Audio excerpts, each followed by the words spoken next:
നമ്മളൊക്കെ എല്ലാവരും ജീവിതത്തിലേക്ക് നോക്കിക്കഴിഞ്ഞാൽ നമ്മളൊക്കെ സുഖം പ്രതീക്ഷിക്കുകയാണ്. സുഖം പ്രതീക്ഷിക്കുകയാണ്. എവിടെ നിന്ന് പ്രതീക്ഷിക്കുന്നു? ഒന്നുകിൽ വ്യക്തികളിൽ നിന്നോ അല്ലെങ്കിൽ വസ്തുക്കളിൽ നിന്നോ ആണ് നമ്മൾ പ്രതീക്ഷിക്കുന്നത്.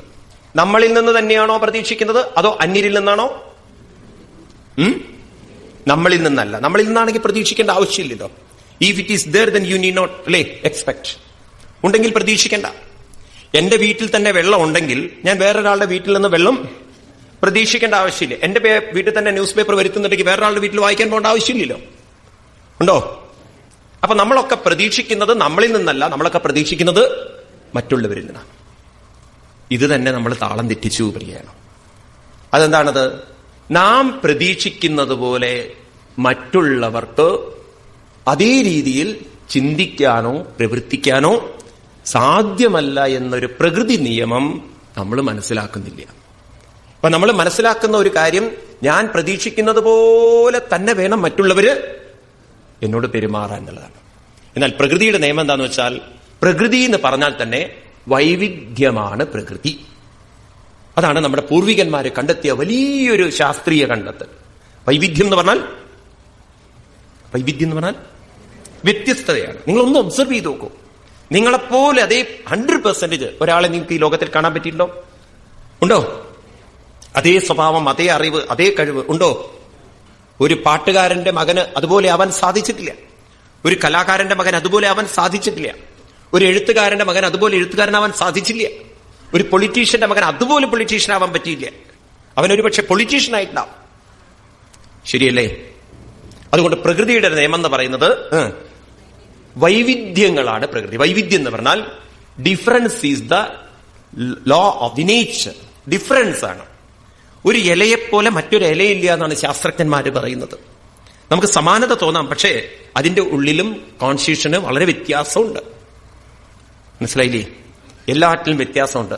ഒരേ അച്ഛന്റെയും അമ്മയുടെയും മക്കളായി വരുന്നവരുടെ സ്വഭാവം ഒരുപോലെയല്ല. ബ്ലഡ് ഗ്രൂപ്പ് ഒരുപോലെയാണോ? ആണോ? അവരുടെ ശരീരത്തിലുള്ള ഘടനകൾ മുഴുവൻ ഒരുപോലെയാണെന്ന് പറയാൻ പറ്റില്ല. എല്ലാം ഒരുപോലെയല്ല. അപ്പൊ ഇവിടെ വൈവിധ്യങ്ങളാണ് പ്രകൃതിയുടെ നിയമമെങ്കിൽ, വ്യത്യസ്തതകളാണ് നിയമമെങ്കിൽ, നാം പ്രതീക്ഷിക്കുന്നത് പോലെ മറ്റൊരു വസ്തുവിനും വ്യക്തിക്കും നമ്മളോട് പെരുമാറാൻ സാധ്യമല്ല. വ്യക്തിക്ക് എന്തായാലും സാധ്യമല്ല. കാരണം നമ്മൾ പ്രതീക്ഷ ഒന്ന്, അവരുടെ പ്രതീക്ഷ വേറെ ഒന്ന്. ഒരു അച്ഛനും അമ്മയും മക്കളെ സ്നേഹിക്കുന്നത് പോലെ അതേ ഇന്റൻസിറ്റിയിൽ സ്നേഹിക്കാൻ ആർക്ക് സാധ്യമല്ല? മക്കൾക്ക് സാധ്യമല്ല. ഒരു ഭാര്യ ഭർത്താവിനെ സ്നേഹിക്കുന്ന അതേ ഇന്റൻസിറ്റിയില്, തീവ്രതയില് ഭർത്താവിന് ഭാര്യയെ സ്നേഹിക്കാൻ സാധ്യമല്ല. അപ്പൊ നമ്മൾ പ്രതീക്ഷിക്കുകയാണ് ഇതേ ഇന്റൻസിറ്റിയിൽ ഞാൻ എത്ര സിൻസിയറായി നിങ്ങളെ സ്നേഹിക്കുന്നതോ അത്രയും സിൻസിയറായി നിങ്ങൾ എന്നെയും സ്നേഹിക്കണമെന്ന്. കണക്കുകൂട്ടൽ തെറ്റുന്നല്ലേ? അതുകൊണ്ട് നമ്മൾ നമ്മുടെ മനസ്സിനെ പഠിപ്പിക്കേണ്ട ഒരു പാഠം, ഈ ലോകം എന്ന് പറയുന്നത് വൈവിധ്യങ്ങളാണ്. ഒരു നേച്ചറുള്ളതിനെ മറ്റൊരു നേച്ചറിന് അതുപോലെ പ്രതീക്ഷിച്ചതുകൊണ്ട് കാര്യമില്ല. ഇനി ലോകത്തിന്റെ രണ്ടാമത്തെ ഒരു സ്വഭാവമുണ്ട്. അതെന്താണ്? വൈവിധ്യം എന്ന് മാത്രമല്ല, ആ വൈവിധ്യങ്ങളാണെങ്കിൽ എപ്പോഴും മാറിക്കൊണ്ടിരിക്കുന്നു എന്നുള്ളതാണ്. അതാണല്ലോ ഐൻസ്റ്റീൻ കണ്ടെത്തിയ വലിയൊരു കണ്ടെത്തല്, law of relativity. Time, space, cause ഇതെല്ലാം മാറിക്കൊണ്ടിരിക്കണം. കോൺസ്റ്റന്റ് ഫ്ലക്സ് എന്നൊക്കെ അദ്ദേഹത്തിന്റെ ലോ ഓഫ് റിലേറ്റിവിറ്റിയിൽ പറയുമ്പോൾ ഈ ലോകം എന്ന് പറയുന്നത് തന്നെ, പ്രപഞ്ചഘടന തന്നെ മാറ്റമാണ്. ഇന്ന് ഞാൻ ഇന്ന് എനിക്ക് കിട്ടിയ സ്നേഹം നാളെ എനിക്ക് കിട്ടിക്കൊള്ളണമെന്ന് ഇല്ല. അമ്മായിയമ്മ പോരൊക്കെ അങ്ങനെയല്ലേ ഉണ്ടാവുന്നത്? മകൻ പണ്ട് സ്നേഹിച്ചിരുന്നു, അപ്പോഴും അമ്മ പ്രതീക്ഷിക്കുകയാണ് മകൻ സ്നേഹിച്ച് അതുപോലെ തന്നെ മകൻ കല്യാണം കഴിച്ചു കഴിഞ്ഞാലും എന്നോട് സ്നേഹിക്കണം. എന്നാൽ മകന്റെ നേച്ചർ മാറ്റിയേ പറ്റുള്ളൂ. പണ്ട് അമ്മയെ സ്നേഹിച്ചിരുന്നു, ഇപ്പോ അമ്മയെക്കാളും കൂടുതൽ താല്പര്യം ഭാര്യയോട് വരും. അപ്പൊ അമ്മയെ അറ്റൻഡ് ചെയ്യുന്നത് കുറയും. അപ്പൊ പിന്നെ അമ്മയ്ക്ക് കൺഫ്യൂഷനായി, അമ്മയ്ക്ക് വിഷമമായി. അമ്മയ്ക്ക് തനിക്ക് കിട്ടുന്ന സ്നേഹം നഷ്ടപ്പെടുമ്പോ ആ ദേഷ്യം ആരോട് തീർക്കണം? മരുമകളോട് തീർക്കണം. അപ്പം ആ പോരിന്റെ പേരാണ് മരുമകളുടെ പോര്. അതുകൊണ്ട് ഒരു അമ്മായിയമ്മ ഉണ്ടല്ലോ, മരുമകള് വീട്ടിലേക്ക് വരുന്ന സമയത്ത്, വീട്ടിലേക്ക് വന്ന് കല്യാണം കഴിഞ്ഞപ്പോ വന്നപ്പോ ഒരു ഉറപ്പ് വരുത്തണം തനിക്ക്, എത്രത്തോളം മരുമകൾക്ക് എന്നോട് സ്നേഹമുണ്ടെന്ന്, ഇവൾ എത്രത്തോളം എന്നെ സ്നേഹിക്കുന്നു. ഇത് ഉറപ്പ് വരുത്താൻ വേണ്ടിയിട്ട് മരുമകളോട് ചോദിച്ചു, അവൾക്ക് എത്ര എന്നോട് ആദരവും വിനയൊക്കെ ഉണ്ടെന്ന്. മോളെ, അമ്മയോട് കുട്ടിക്ക് എത്ര സ്നേഹമുണ്ട് അമ്മയൊന്ന് അറിയാൻ വേണ്ടിയിട്ട് ചോദിക്കുകയാണ്. അപ്പൊ അമ്മ കട്ടിലിന്റെ മുകളിലാണ് അമ്മ ഇരിക്കുന്നത്. കട്ടിലിന്റെ മുകളിൽ ഇരിക്കുകയാണെങ്കിൽ മോള് അമ്മയുടെ എവിടെ ഇരിക്കുക? അപ്പൊ കട്ടിൽ തന്നെ ഇരിക്കുന്ന പറഞ്ഞാൽ ഇവള് തിരിച്ചടിക്കുന്ന ഉറപ്പാ. അപ്പൊ അവള് നല്ല ബുദ്ധിയുള്ള കുട്ടിയായിരുന്നു. അവള് പറഞ്ഞു, അമ്മ കട്ടിലിരിക്കുമ്പോ ഞാൻ കുറച്ചുകൂടി ഉയരം കുറഞ്ഞൊരു ചെയറിലിരിക്കും. അപ്പൊ അമ്മയ്ക്കൊരു തോന്നല് ഇവൾക്ക് എന്നെ നല്ലോണം ആദരവുണ്ട്, ബഹുമാനമുണ്ടെന്ന്. അപ്പൊ അമ്മയ്ക്ക് ഒന്നുകൂടി സംശയം, ശരിക്കുള്ള ആദരവാണോ, ഒന്നുകൂടി പരീക്ഷിക്കാം. ഞാൻ ചെയറിലിരിക്കുകയാണെങ്കിലോ തീർച്ചയായിട്ടും ഞാൻ അമ്മയെ കുറേയും കൂടി താഴ്ചയുള്ള സ്റ്റൂളിലിരിക്കും. അപ്പൊ അമ്മയ്ക്ക് തോന്നി തരക്കടില്ല, മരുമകൾ ബുദ്ധിയുള്ളവർ തന്നെയാണ്, അവൾക്ക് സ്നേഹമൊക്കെ ഉണ്ട്. എന്നാലും അമ്മയ്ക്കൊരു സംശയം ഉണ്ടാവോ ശരിക്കുള്ളത്, ഒന്നുകൂടി അറിഞ്ഞേക്കാം. ഞാൻ സ്റ്റൂളിലിരിക്കുകയാണെങ്കിലോ? അപ്പൊ അവള് പറഞ്ഞു, പിന്നെ സ്റ്റൂളിനേക്കാളും താഴെയുള്ളത് പലകയാണ്. അപ്പൊ ഞാൻ അമ്മയെ പലകയിലിരിക്കുന്നു. അപ്പൊ അമ്മയ്ക്ക് ഒന്നുകൂടി ഒരു ക്ലാരിഫിക്കേഷൻ വേണം. ഞാൻ പലകയിലിരിക്കുകയാണെങ്കിലോ? ഞാൻ അമ്മയെക്കാളും താഴെ നിലത്തിരിക്കും അമ്മേ. തരക്കടില്ലേ മരുമകള്. അപ്പൊ അമ്മയ്ക്ക് ഒന്നുകൂടി അറിയണം, ഇനി ഇവിടെ എവിടെ ഇരിക്കാന്ന് അറിയണല്ലോ. അപ്പൊ ഞാൻ നിലത്തിരുന്നാലോ? അപ്പൊ അവള് പറഞ്ഞു, ഞാനൊരു കുഴി കുത്തിയിട്ട് അതിലിരിക്കുന്നു. ഇനിയിപ്പോ എവിടെ ഇരിക്കുക? ഇവര് തലയിൽ കയറി ഇരിക്കാൻ പറ്റില്ലല്ലോ. അപ്പോഴും അമ്മയ്ക്കൊരു സംശയം, ഇനിയിപ്പോ ഇവിടെ അവളെ ഇരിക്കണം എന്ന് അറിയണല്ലോ. ഞാൻ കുഴി കുത്തിയിരുന്നാലോ? ഇതതിന്റെ പാരമ്യതയിലായിത്തിരിക്കണത്. ഞാൻ കുഴി കുത്തിയിട്ടിരുന്നാലോ? ഞാൻ മണ്ണിട്ട് മൂടും അമ്മേ. ലാസ്റ്റ് ചെയ്യാനുള്ളത് അതേ ഉള്ളൂ. ഇനി ശല്യം തീർക്കാൻ എന്താ വഴി? ഇതിനേക്കാൾ അപ്പുറം ഉപദ്രവം തീർക്കാൻ വേറെ വഴിയില്ല. ഇതിനൊക്കെ അപ്പുറം പ്രതീക്ഷ വയ്ക്കുക മനുഷ്യൻ. ഒരു പരിമിതിയില്ലേ ഇതിനൊക്കെ? ചിന്തിക്കുക നിങ്ങള്. നമ്മളൊക്കെ ഇങ്ങനെയാണ് ദുഃഖിക്കുന്നത്. ദുഃഖിക്കാൻ ഒരു കാരണം കണ്ടെത്തുകയാണ്. ഞാൻ പ്രതീക്ഷിച്ചത് കിട്ടുന്നില്ല എന്നുള്ളത്. അവിടെയാണ് ഭാഗവതം നമ്മെ പഠിപ്പിക്കുന്നത്. സുഖായ കർമാണി കരോതി ലോകേ നദൈ സുഖം വാനിതു പാരമം വാ വിന്ദേതഭൂയത്തവയേവ ദുഃഖം യതത്ര യുക്തം ഭഗവൻ വദെന്ന. ചിന്തിക്കും നിങ്ങൾ. സുഖവും ദുഃഖവും ഇത് വരാൻ കാരണം നമ്മുടെ ജീവിതത്തിലുണ്ടല്ലോ, നമ്മൾ രണ്ട് കാര്യങ്ങൾ പഠിച്ചു വെക്കണം. ഒന്ന്, കഴിഞ്ഞുപോയ അനുഭവങ്ങൾ ആവർത്തിക്കുമെന്നത് വിഡ്ഢിത്തമാണ്. കാരണം പ്രകൃതി എന്ന് പറയുന്നത് മാറ്റമാണ്. രണ്ടാമത്തത്, പ്രതീക്ഷിച്ചത് നടക്കും എന്ന് വിചാരിക്കുന്നതും വിഡ്ഢിത്തമാണ്. അപ്പൊ പിന്നെ നമുക്ക് എന്താ ചെയ്യാനുള്ളത്? നമ്മൾ കഴിഞ്ഞുപോയതിനെ റിഗ്രറ്റ് ചെയ്യാനും സമ്മതിക്കരുത്. വരുന്ന കാര്യത്തിൽ കൂടുതൽ അമിതമായൊരു പ്രതീക്ഷയും വെക്കരുത്. ഓവർ എക്സ്പെക്ടേഷൻ, ആ ഒരു പിടിവാശി ഉണ്ടല്ലോ, അങ്ങനെ തന്നെ നടക്കണം എന്നുള്ളത്, അതും വെക്കരുത്. അത് രണ്ടും ഉണ്ടോ നിങ്ങൾ ദുഃഖിക്കാൻ ബാധ്യസ്ഥരാണ്. ഏതുള്ളവർക്ക്? കഴിഞ്ഞുപോയ സുഖം ആവർത്തിക്കുമെന്നുള്ള ആ ഒരു ജീവിതം നയിക്കുന്നവര്, അതുപോലെ തന്നെ പ്രതീക്ഷിച്ചതെല്ലാം കിട്ടുമെന്നൊക്കെ വിചാരിച്ച് ജീവിക്കുന്നവര്, അങ്ങനെയൊക്കെ ജീവിക്കുന്നവർക്ക് ദുഃഖത്തിന് വേറെ എവിടെയും പോകേണ്ടതില്ല.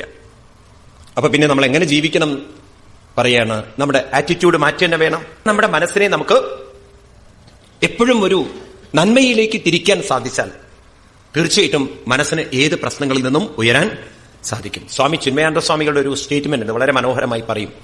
Even this will pass away. ഈ അനുഭവവും നമ്മളിൽ നിന്ന് പോകുന്നു. ഇത് നമ്മളിൽ നിന്ന് പോയേ പറ്റുള്ളൂ. ഒന്നും കെട്ടിക്കിടക്കുന്നില്ല. പക്ഷെ നമുക്ക് മനസ്സിനൊരു പ്രത്യേകത ഉണ്ട്. എന്ത്? കഴിഞ്ഞു പോയതിനെ കുറിച്ച് ചിന്തിച്ചുകൊണ്ടും ഇരിക്കാം, വരാൻ പോകുന്നതിൽ ഉത്കണ്ഠപ്പെട്ടും ഇരിക്കാം. നമ്മൾ മനസ്സിനെ പരിശീലിപ്പിക്കേണ്ടതുണ്ട്. കഴിഞ്ഞു പോയതൊക്കെ ഉൾക്കൊള്ളാനും നമുക്ക് സാധിക്കണം, വരാൻ പോകുന്നതിനെയൊക്കെ ഫേസ് ചെയ്യാനും നമുക്ക് സാധിക്കണം. അതല്ലേ വേണ്ടത്? കഴിഞ്ഞു പോയതൊക്കെ ഉൾക്കൊണ്ടുകൊണ്ട് മാറ്റാൻ നമുക്ക് സാധിക്കണം. വരാൻ പോകുന്നതിനെ നമ്മൾ ഏത് വന്നാലും ഫേസ് ചെയ്യാൻ പഠിക്കണം. അത് നമ്മൾ കുട്ടിക്കാലം മുതലേ നമ്മളെ വഴിതെറ്റിച്ചു പോയി. അച്ഛനമ്മമാരും സമൂഹമൊക്കെ വഴിതെറ്റിക്കുകയാണ്. ഈ രാഷ്ട്രീയ പാർട്ടികളൊക്കെ അവരൊക്കെ പറയുന്നത് നിങ്ങൾക്ക് ഞങ്ങൾ ഒരു നല്ലൊരു സുഖകരമായ ഒരു പരിതസ്ഥിതി ഉണ്ടാക്കി തരാന്നാണ്. പരിതസ്ഥിതി ഉണ്ടായാൽ നിങ്ങളുടെ ജീവിതം സുഖകരമായി എന്നാണ്. എന്നാൽ ഒന്നും അവർ മനസ്സിലാക്കുന്നില്ല. ഒരു പ്രപഞ്ചത്തിലും ഇന്നേ വരെ ഒരുപോലെയുള്ള പരിതസ്ഥിതി ഉണ്ടാക്കാൻ ആർക്കും സാധിച്ചിട്ടില്ല. കൺസ്ട്രക്റ്റീവ് ഫോഴ്സിന്റെ കൂടെ തന്നെ ഡിസ്ട്രക്റ്റീവ് ഫോഴ്സുകളുണ്ട്. ഇനി മനുഷ്യൻ നശിപ്പിച്ചില്ലെങ്കിലും കുഴപ്പമില്ല, പ്രകൃതിക്ക് തകർക്കാൻ എത്ര സമയം വേണം?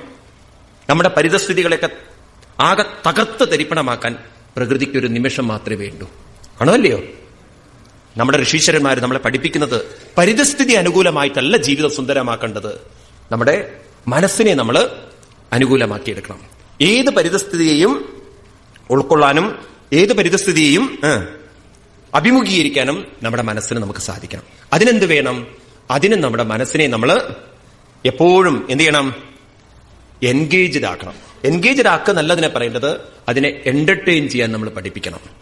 നിങ്ങളുടെ മനസ്സിനെ നിങ്ങൾ വെറുതെ ഇരുത്തിയോ അപ്പോൾ അതിരുന്ന് കുഴപ്പമുണ്ടാക്കും. എന്റർടൈൻ ചെയ്യണം. എന്താ എന്റർടൈൻ ചെയ്യേണ്ടത്? അതാണ് ഇനി ഇവിടുന്ന് അങ്ങോട്ട് പറഞ്ഞു കൊടുക്കുന്നത്. ജനസ്യ കൃഷ്ണാൽ വിമുഖസ്യ ദൈമാൽ അധർമ്മശീലസ്യ സദുഃഖിതസ്യ അനുഗ്രായേഹ ഇടുന്ന ചില പ്രശ്നങ്ങൾ. ഭഗവത്ഗീതയില് അർജുനന്റെ പ്രശ്നം ഭഗവാനോട് അവതരിപ്പിച്ചില്ലായിരുന്നെങ്കിൽ ഗീത ജനിക്കുമായിരുന്നു. മനസ്സിലാവുന്നുണ്ടല്ലോ? അങ്ങനെ നമ്മൾ നോക്കുമ്പോ ഭാഗവതം തുടങ്ങിയ പുരാണങ്ങളെല്ലാം ഓരോ ശിഷ്യന്മാർക്കുണ്ടായ അല്ലെങ്കിൽ ഓരോ വ്യക്തികൾക്കുണ്ടായ ഓരോ പ്രശ്നങ്ങളും പിന്നീട് അതിന് കൊടുത്ത പരിഹാരങ്ങൾ. ആ പരിഹാരങ്ങൾ പറയുന്നതിന്റെ കൂട്ടത്തിലാണ് അവതാരങ്ങളെക്കുറിച്ചും അതുപോലെ തന്നെ അവതാരങ്ങളുടെ ഉപദേശങ്ങളെക്കുറിച്ചൊക്കെ പറയുന്നത്. അപ്പൊ മനുഷ്യ ജീവിതത്തിലുണ്ടാകുന്ന, മനുഷ്യൻ നേരിടുന്ന പ്രശ്നങ്ങളെയാണ് നമ്മുടെ പൂർവികന്മാര് ഈ പുരാണങ്ങളിലൂടെ കൈകാര്യം ചെയ്തിരിക്കുന്നത്. അത് നമ്മൾ കുട്ടിക്കാലത്തെ മനസ്സിലാക്കാത്തതുകൊണ്ടുണ്ടല്ലോ 3 തരം വിഡ്ഢികൾ ലോകത്തിൽ എപ്പോഴും ഉണ്ടാവും. ഒന്നാമത്തെ കൂട്ടം വിഡ്ഢികൾ ആരാന്നറിയോ? എനിക്കൊന്നും വരില്ല, അടുത്തുള്ളവർക്കൊക്കെ വരാം, എനിക്കൊന്നും വരില്ല. ഇങ്ങനെ വിശ്വസിക്കുന്നവരുണ്ടോ? കുറെ ആൾക്കാര് സമൂഹത്തിലുണ്ടോ? എനിക്കൊന്നും വരില്ല. ഇനി രണ്ടാമത്തെ ഒരു കൂട്ടരുണ്ട്. അതാരാന്നറിയോ?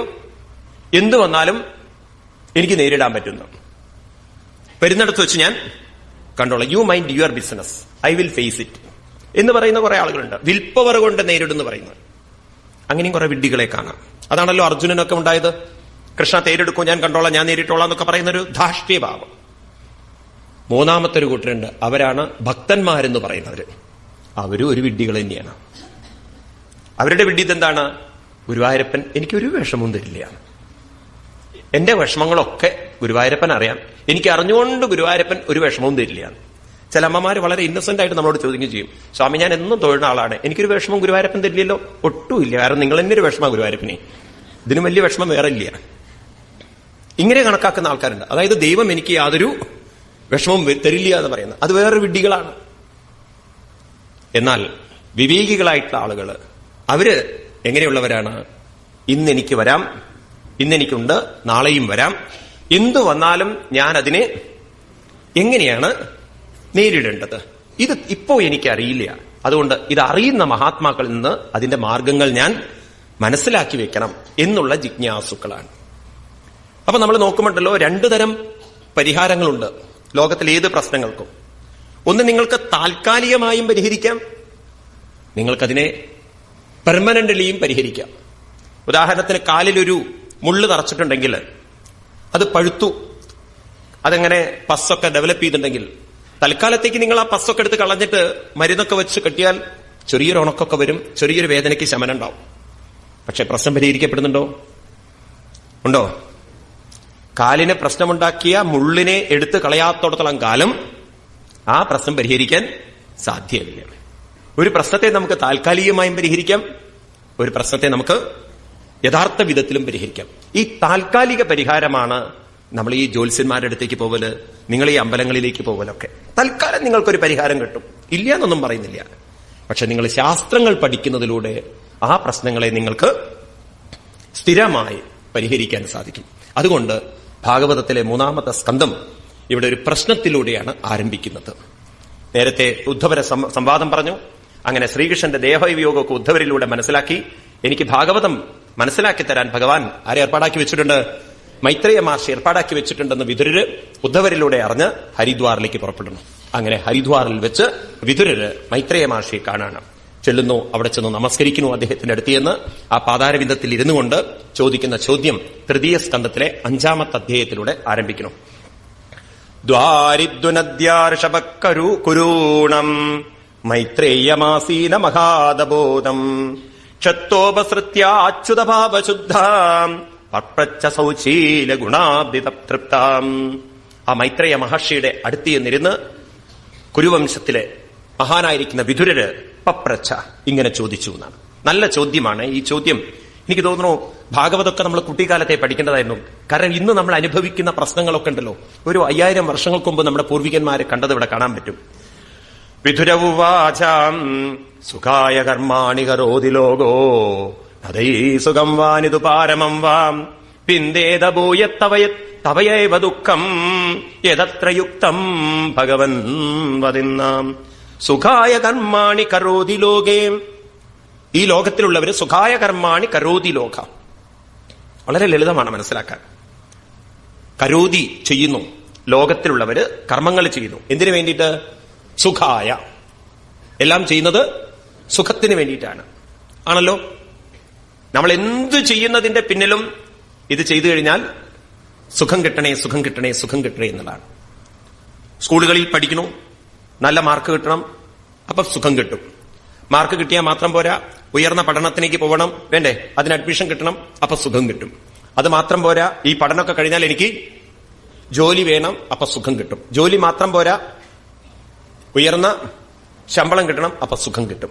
ഉയർന്ന ശമ്പളം മാത്രം പോരാ, ഉയർന്ന നിലവാരത്തിൽ എനിക്ക് ജീവിക്കാൻ പറ്റണം, അപ്പൊ സുഖം കിട്ടും. ഉയർന്ന നിലവാരത്തിലുള്ള ജീവിതം കിട്ടണമെങ്കിൽ ഉയർന്ന നിലയിലുള്ള ഫ്ളാറ്റ് മേടിക്കണം. ശരി, അങ്ങനെ ഒരു ഫ്ളാറ്റ് മേടിച്ചു കഴിഞ്ഞാൽ എനിക്ക് സുഖം കിട്ടും. ഇനി അങ്ങനെയുള്ള ഒരു ഫ്ളാറ്റിൽ ഞാൻ മാത്രം ജീവിച്ചാൽ പോരാ, ഞാൻ മാത്രം ജീവിച്ചാൽ ഞാൻ ഫ്ളാറ്റ് ആവും. അതുകൊണ്ട് എന്റെ ജീവിതം ഫ്ളാറ്റ് ആക്കാൻ എനിക്ക് അതുപോലെ തന്നെ സാലറി മേടിക്കുന്ന ഒരു പെൺകുട്ടിയും കൂടി കിട്ടണം. അപ്പൊ എന്റെ ജീവിത സുഖമാവും. ഇനി അവള് വരുന്നു, ആ വരുന്നതോട് കൂടിയിട്ട് അയാൾക്കൊന്ന് മനസ്സിലായി, ഒരു കണക്ക് കൂട്ടൽ തെറ്റിയെന്ന്. അവിടുന്നാണ് ആദ്യത്തെ പാഠം പഠിക്കുന്നത്. പിന്നീട് മനസ്സിനൊരു ഉറപ്പ് വെച്ചു, സാരല്ല, എങ്ങനെയൊക്കെ പോട്ടെ കാര്യങ്ങൾ, ഒരു അഡ്ജസ്റ്റ്മെന്റ് ഒക്കെ ആയിട്ട് പോട്ടെ എന്ന്. അത് കഴിഞ്ഞൊരു കുട്ടി ഉണ്ടായാൽ പ്രശ്നങ്ങളൊക്കെ തീർന്നു എന്ന് വിചാരിച്ചു. കുട്ടി വന്നു. പിന്നെയാണ് അയാൾ മനസ്സിലാക്കിയത്, ഒരു പ്രശ്നം കൂടിയും കൂടെ ചെയ്തത്, കുറയല്ല ചെയ്തത്. അങ്ങനെ അത് കഴിഞ്ഞപ്പോൾ വിചാരിച്ചു, രണ്ടാമതൊരു കുട്ടി വന്നാൽ പ്രശ്നങ്ങൾ മുഴുവൻ പരിഹരിക്കപ്പെട്ടു. ഒന്നിടത്താണെങ്കിൽ മറ്റത് വലത്താണ്. ഏതായാലും അതും കൂടി വന്നു. പിന്നെ ഉണ്ടല്ലോ ഈ സുഖങ്ങളും ദുഃഖങ്ങളും, ദുഃഖങ്ങളും സുഖങ്ങളും ക്രമേണ ക്രമേണ ക്രമേണ എന്ത് മനസ്സിലായി? സുഖത്തിനേക്കാൾ കൂടുതൽ ദുഃഖാണ്. പിന്നെ ദുഃഖം ഒരു സുഖമായി മാറി. അതെന്താ വെച്ചാൽ ചൊറിഞ്ഞു ചൊറിഞ്ഞു ചൊറിഞ്ഞു ചൊറിഞ്ഞ് ചൊറിയുന്നതേ ഒരു സുഖം. അതിനെ പറയും ചൊറി മാന്തി സുഖം എന്ന്. കാരണം കുറെ ചൊറിഞ്ഞു കഴിഞ്ഞാൽ ഒരു നീച്ചല് വരും. ആ നീച്ചല് വന്ന് വന്ന് വന്ന് വന്ന് വന്ന് വന്ന് വന്ന് വന്ന് പിന്നെ ചൊറിച്ചിലില്ലെങ്കിലൊരു ദുഃഖം. എന്തു പറ്റി? ചൊറിയാൻ എവിടെയില്ല എന്നുള്ളത്, അതൊരു ദുഃഖം. ഇതാണ് ഇപ്പോഴത്തെ ആളുകളുടെ ജീവിതം എന്ന് പറയുന്നത്. നിങ്ങൾ ശ്രദ്ധിച്ചു നോക്കൂ. അപ്പോ സുഖായ കർമാണി കരോതി ലോകേ. ഈ ലോകത്തിലുള്ളവരൊക്കെ സുഖത്തിന് വേണ്ടി കർമ്മം ചെയ്യുന്നു. എന്നിട്ടോ നതൈ സുഖം, അവർ വിചാരിച്ച സുഖം അവർക്ക് പ്രതീക്ഷിച്ച അത്ര കിട്ടുന്നില്ല. അന്യതുപരമം വാ. എന്നാ ദുഃഖം കുറയുന്നുണ്ടോ? ദുഃഖം എങ്ങാനും കുറയുന്നുണ്ടോ? അതുമില്ല. പിന്തേത ഭൂയത്തവയത്ര ദുഃഖം. അവരുടെ ദുഃഖം ഭൂയ ഭൂയ ഭൂയ ക്രമേണ ക്രമേണ കൂടി വരുന്നു. ഇതത്ര യുക്തം ഭഗവൻ വദേന. ഇതെന്തുകൊണ്ടാണെന്ന് ഭഗവൻ എനിക്ക് പറഞ്ഞു തന്നാലും. ഇപ്പൊ ചോദ്യം എന്താണ്? സുഖം പ്രതീക്ഷിക്കുന്നു, പക്ഷെ സുഖത്തേക്കാൾ ഉപരി കിട്ടുന്നത് ദുഃഖമാണ്. എന്തുകൊണ്ട് നമ്മുടെ കണക്കുകൂട്ടൽ തെറ്റിപ്പോകുന്നു? ശരിക്കും നമ്മൾ സുഖം പ്രതീക്ഷിച്ചു കഴിഞ്ഞാൽ എന്ത് തന്നെ കിട്ടണം? ഇന്ന് ലോകത്തിൽ അങ്ങനെയാണല്ലോ ഈ പോസിറ്റീവ് ആറ്റിറ്റ്യൂഡ് എന്ന് പറയും. നിങ്ങൾ അത് തന്നെ പ്രതീക്ഷിച്ച് പ്രതീക്ഷിച്ച് പ്രതീക്ഷിച്ച് പ്രതീക്ഷിച്ച് പോയാൽ നിങ്ങൾക്ക് അത് കിട്ടണം എന്നാണ്. അതെന്തുകൊണ്ട് കിട്ടുന്നില്ല? അതിന്റെ ഫിലോസഫി എന്താണ്? അതെന്താണ് കാരണം എന്ന് പറയണം. നമ്മൾ ഈ ലോകത്തിലേക്ക് നോക്കൂ, നിങ്ങൾക്കത് കാണാൻ സാധിക്കും. ഏത് മേഖലകളിലും ജീവിക്കുന്നവരുണ്ടല്ലോ, അവരുടെയൊക്കെ ജീവിതം എടുത്തു നോക്കിക്കഴിഞ്ഞാൽ എന്തെങ്കിലും പ്രശ്നങ്ങൾ അവർക്ക് ഉണ്ടായിക്കൊണ്ടിരിക്കും, ഏത് മേഖലകളിലും. അപ്പൊ ചോദിക്കുകയാണ്, എന്തുകൊണ്ട് സുഖായ കർമാണി കരോതി ലോകേ നദൈ സുഖം വാനിതു പാരമം വാ. ഇത് നമ്മൾ ശരിക്കും പഠിക്കണം. നമ്മളൊക്കെ സുഖം പ്രതീക്ഷിക്കുന്നു, പക്ഷെ എന്തുകൊണ്ട് നമുക്ക് സുഖം കിട്ടുന്നില്ല? ഇതിനെന്താണ്